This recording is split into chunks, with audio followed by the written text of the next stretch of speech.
As a teenager, Leonora King hardly avoided textile arts. But once she picked up a pair of knitting needles, well, she was bitten by the bug.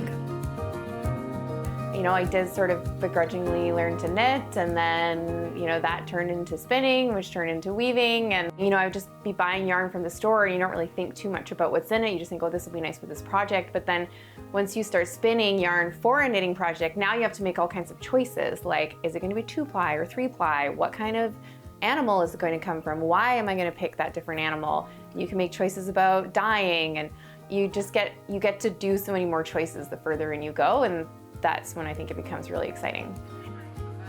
And part of what she found most exciting was the idea that fiber, wools and threads could be sourced locally.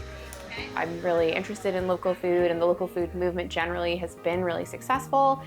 And then that kind of naturally bridged into my fiber interests and getting interested in spinning and getting interested in the content of the clothing that I'm making, not just for design choices, but also for ethical and environmental reasons. Leonora is not alone. As part of the Alberni Valley Fibre Guild, she's helping to launch the 100-kilometer wardrobe project. It's a 2-year project that we're putting on with the Guild. It's a challenge to the community to make wardrobe items with materials that are sourced within 100 kilometers. And we're going to celebrate in 2 years with a fashion show, which is going to be a big community building event. But in the meantime, we're really focusing on mentorship, on helping each other out, on kind of building a little community of people to support each other, whatever way that can, whether that's sourcing material or helping with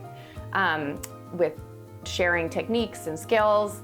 And we're giving ourselves 2 years because it is going to take a long time to make a wardrobe from scratch or wardrobe items from scratch.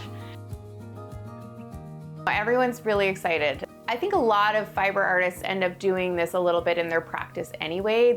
I think there's a natural desire as you get more and more involved in what you're crafting with. I think there's a natural desire that emerges to control every part of that process, which means getting really intimate with everything you're using, and that leads sort of naturally to a local component. So I think people have been doing it in various ways in their practice anyway, and now we're just excited to have a big kind of, thematic community movement together towards what will hopefully be a really community building event at the end. Are you intrigued? The Guild would love to hear from you. They'll be offering workshops and demonstrations to folks of all skill levels over the next couple of years, and the best place to get started is their website,